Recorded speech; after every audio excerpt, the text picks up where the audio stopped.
साल के बाद उनका बेटा कथा सुनाया था। जब उन्होंने देखा 12 साल तक हमको इससे तो बिल्कुल हिलता नहीं, हर तरह से देखा हूँ, तो उन्होंने कहा कथा सुनाया।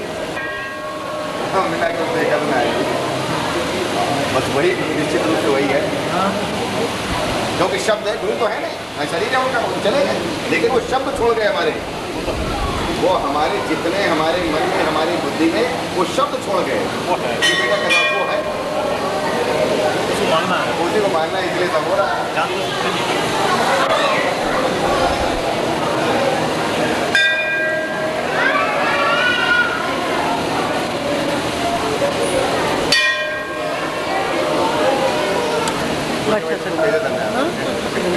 समझा कितनी देर से समझाया समझा